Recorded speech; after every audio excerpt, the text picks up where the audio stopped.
Welcome back. Bulletin లో మరో breaking news చూస్తున్నాం. తెలంగాణ మాజీ సీఎం కేసీఆర్ కాసేపట్లో ఆసుపత్రి నుంచి డిశ్చార్జ్ కానున్నారు. గత 10 రోజులకు పైగానే ఆసుపత్రిలో చికిత్స పొందుతున్న కేసీఆర్ ను ఈ రోజు డిశ్చార్జ్ చేయనున్నారు.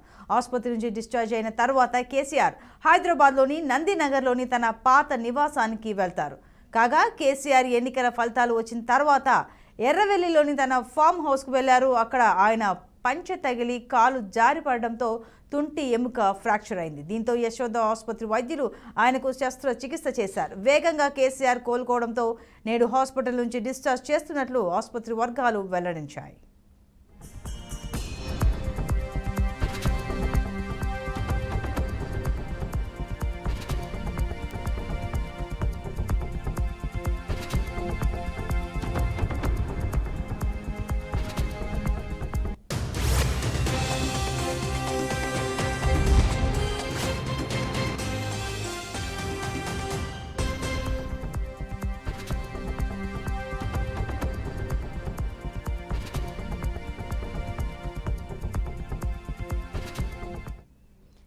తెలంగాణ మాజీ సీఎం కేసీఆర్ కాసేపట్లో యశోద హాస్పిటల్ నుంచి డిశ్చార్జ్ కానున్నారు. గత 10 రోజులకు పైగానే ఆసుపత్రిలో చికిత్స పొందుతున్న కేసీఆర్ ను ఈ రోజు డిశ్చార్జ్ చేయనున్నారు.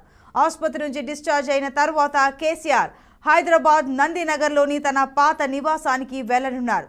కాగా కేసీఆర్ ఎన్నికల ఫలితాలు వచ్చిన తర్వాత ఎర్రవెల్లిలోని తన ఫామ్ హౌస్కు వెళ్లారు. అక్కడ ఆయన పంచె తగిలి కాలు జారిపడడంతో తుంటి ఎముక ఫ్రాక్చర్ అయింది. దీంతో యశోద ఆసుపత్రి వైద్యులు ఆయనకు శస్త్రచికిత్స చేశారు. వేగంగా కేసీఆర్ కోలుకోవడంతో నేడు ఆసుపత్రి నుంచి డిశ్చార్జ్ చేస్తున్నట్లు ఆసుపత్రి వైద్యులు చెప్పారు.